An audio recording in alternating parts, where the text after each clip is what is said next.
আসসালামু আলাইকুম ওয়া রাহমাতুল্লাহি ওয়া বারাকাতুহু।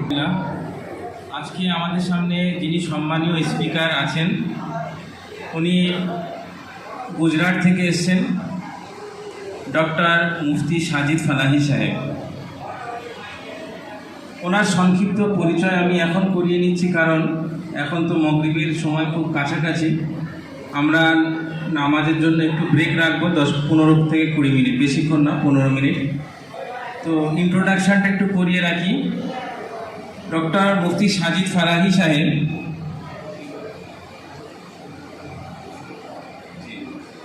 তো এই ইন্ট্রোডাকশানটা আমরা একটু খুব গুরুত্ব সহকারে শুনি, কারণ উনি এর উপরে হয়তো কিছু কথা জিজ্ঞেসও করতে পারেন। ওনার একাডেমিক কোয়ালিফিকেশান আলিম মানে আমরা যেটা মৌলানা বলি, ফালাহে দারাইন তারাকেশ্বর সুরাট থেকে। মুফতি আল মাহাদুল Ali Al Islami Hyderabad. BA Maulana Azad national university Hyderabad. BA Maulana MA Maulana Azad national university Hyderabad. CE Aligarh Muslim university. Doctorate Mother Teresa university Bangalore. Handwriting analyst and graphotherapist, Indian Institute of Graphology, Bangalore. Designation President, State Path Foundation. Founder Director, Right Way School. Principal, Diniyat Bhavnagar. Awards Innovation in Progress Fellowship Award 2018, Nishane Imtiaz 2019, Al Mahad Al Islami, Hyderabad. International Education Innovator Award 2019, CMS Lucknow. Professional Qualification, Train the Trainer, Samanya Group, Ahmedabad. ED Leadership, CMS Lucknow. Memory Development, IICC Delhi. Leading into Greatness, Kottakulam, Coimbatore. Neuro-Linguistic Programming, NLP Training World, Mumbai. Mind Map, Image Corporate, Hyderabad. Narsi Studies, Istanbul, Turkey. Brainival, Think Genius, Pune. Psychology and Counseling, Cogito Center, Mumbai. Early Childhood Education, ED Pilgrimage, Germany and Italy. এটা হচ্ছে ওনার একটা introduction, ওনার qualification, ওনার ব্যাপারে আমরা কিছু বললাম।